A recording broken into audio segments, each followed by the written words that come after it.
தாய்லாந்தில் ரத்த ஆறு 32 பேர் பலி. ஓடிக்கிட்டு இருந்த ரயில் மேல கிரேன் விழுந்தா எப்படி இருக்கும்? தாய்லாந்துல நடந்த இந்த கோர விபத்து உலகத்தையே உலுக்கியிருக்கு. அந்த ட்ரெயினுக்குள்ள இருந்தவங்களுக்கு என்ன ஆச்சுன்னு தெரிஞ்சா பதறிடுவீங்க. தாய்லாந்து தலைநகர் பாங்காக்ல இருந்து உபோன் ராட்சதானிக்கு ரயில்ல மக்கள் போய்கிட்டு இருந்தாங்க. ஆனா சிகியோ மாவட்டம் அருகே வரும்போதுதான் அந்த யமன் காத்திருந்தான்.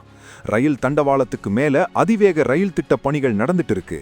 திடீர்னு யாருமே எதிர்பார்க்காத நேரத்துல ராட்சத கிரேன் ஒன்று நேரா ஓடிக்கிட்டு இருந்த ரயில் மேலேயே சரிஞ்சு விழுந்துடுச்சு. விழுந்த வேகத்துல ரயில் தடம் புரண்டு தீப்பற்றி எரிய ஆரம்பிச்சது. இதுவரைக்கும் 32 பேர் உயிரிழந்திருக்காங்க. 60க்கும் மேற்பட்டவங்க உயிருக்கு போராடிக்கிட்டு இருக்காங்க.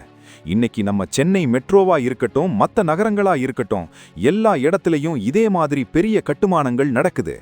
பாதுகாப்பு எவ்வளவு முக்கியங்கிறதுக்கு இது ஒரு பெரிய எச்சரிக்கை. இந்த விபத்து ஏன் இவ்வளவு விவாதிக்கப்படுது தெரியுமா? இது சாதாரண ரயில்வே திட்டம் இல்ல. சுமார் 45,000 கோடி ரூபாய் செலவுல சீனாவோட சேர்ந்து தாய்லாந்து அரசு உருவாக்கிட்டு வர்ற மெகா அதிவேக ரயில் திட்டம்.